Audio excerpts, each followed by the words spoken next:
Many of us are experiencing stress and anxiety about the coronavirus pandemic. Today's post is going to cover 5 simple tips that you can try to look after your mental health and reduce your anxiety during this stressful time. But firstly, it's important to acknowledge that anxiety is a normal and natural human emotion, especially during a stressful time where we don't have a lot of information. It's really important that we notice and acknowledge the feelings that we're having, rather than trying to push them away or struggle with them. A low level of anxiety can motivate us to do the things that we need to, like following advice around correct hand washing or staying home if we have flu symptoms.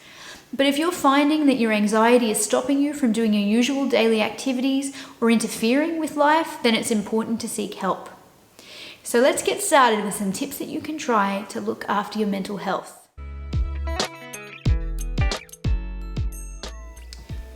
Anxiety is an evolutionary response that we've developed to keep us safe. But what happens is when we get caught up in worry, our body responds with the fight or flight response in the same way that we would if a tiger was chasing us through the jungle.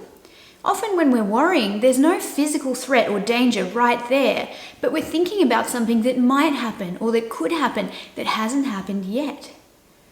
What you can do when you're feeling really worried is notice that you're caught up in your thoughts, stop and slow your breathing down. Taking a few deep breaths is going to activate the body's parasympathetic nervous system, which is our own natural calming response, and it's counteractive to the body's fight or flight response.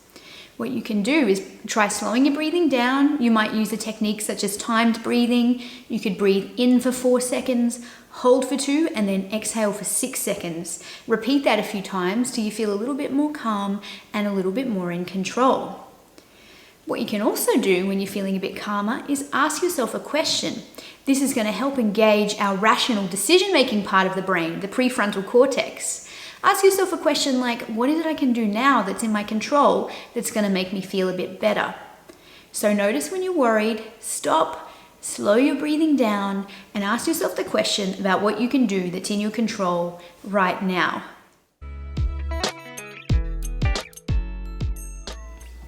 Make time for positive emotions.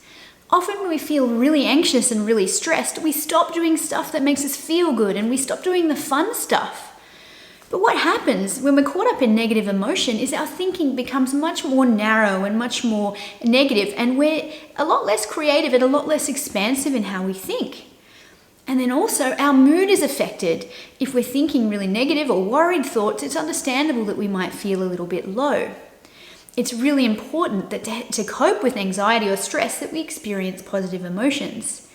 Positive emotion is really beneficial for our well-being. We know that when we think in positive ways, the way we think changes. We become more creative and more expansive, and we can come up with better solutions to things when we're feeling positive emotions. Also, research shows that positive emotions can help us better bounce back from the body's stress response. When you make time to do something that's fun or something that makes you laugh or feel good, you're going to be more resilient in the face of stress.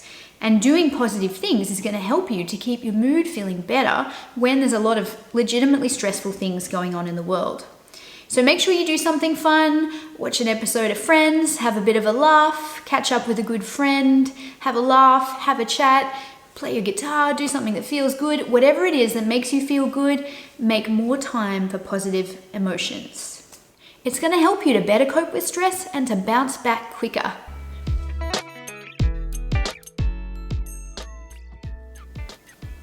Don't forget about looking after your physical health. Looking after your physical health is going to be great for our bodies, but it's also really important for our mental health. When we get enough exercise, enough sleep, and we eat a healthy diet, it's a really important buffer against the negative effects of stress and anxiety. So let's start with exercise. Make sure that every day you're doing some kind of movement, and that might be just getting outside for a walk.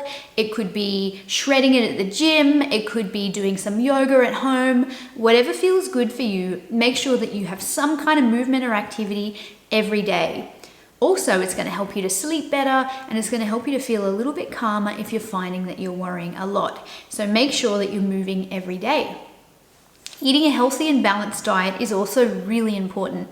Making sure that you're getting a variety of nutrients and you're eating enough protein, carbs and fats, fresh fruit and vegetables is really important. Make sure that you're not skipping meals or going too long in between meals, because sometimes that can exacerbate our feelings of anxiety or stress. Hangry is totally a thing, by the way. I've been there. Just saying. Make sure that you're getting enough sleep. 7 to 8 hours is really important. It's great for our bodies, but we also think much more clearly and in a more balanced way when we're well rested. So make sure you're getting the Z's.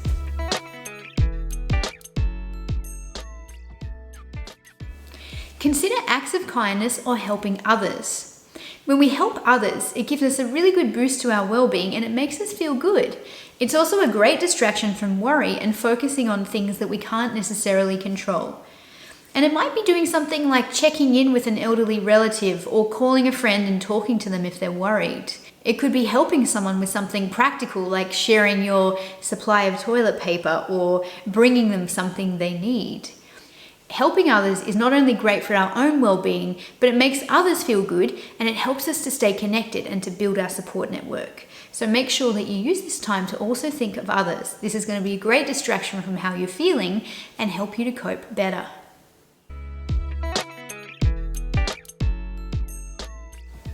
Focus on the things within your control. It can feel really overwhelming when we don't have a lot of information and we don't know how we can change the situation. But what we can do, rather than getting caught up in things that haven't happened yet or things that are beyond our control, is focus on the things that we can do. That might be little things like gathering accurate information. There's a lot of news out there at the moment, but making sure that you're using credible sources such as medical bodies and government websites is really important, rather than getting caught up perhaps in posts on social media that may not be based on accurate information. The other thing you can consider, if you're getting really caught up in following the latest headlines, is perhaps limiting your access to exposure to news or social media posts about coronavirus. You might make some time potentially to follow the latest news and advice once a day, and then potentially you switch off and limit the amount of time that you check this news if it's making your anxiety feel worse. Then focus on other things within your control, and this might be things that help you to relax, things that help you to feel good, or doing things that help boost your immunity. Unfortunately, our brains are constantly chattering away, and we can never just turn them off or choose not to think about something that's worrying us. But what we can do is practice letting go of thoughts if they're not helpful. A great tool for letting go of thoughts is practicing mindfulness.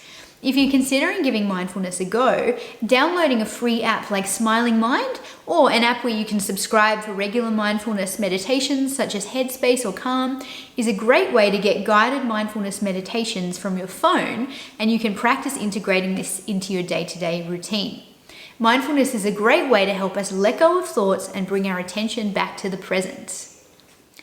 Remember that it is scary when things feel really out of control, but what we can control is looking after ourselves and making choices that are going to help us to feel better and cope during this really stressful time. So I hope these tips have given you some ideas of how you can cope, but if you're finding that anxiety is getting the better of you, remember there's lots of ways you can reach out for help. Here in Australia, we have Lifeline, which is a free telephone counselling service you can call anytime. And also lots of psychologists are now delivering Skype-based or telehealth sessions where you can access sessions remotely. And don't forget about talking to your GP for support if you need it as well. I really hope that these tips helped, and if you like this post, please give it a thumbs up, and I'd love it if you could subscribe to my channel. I'd love to see you guys again. Thanks for watching. Bye.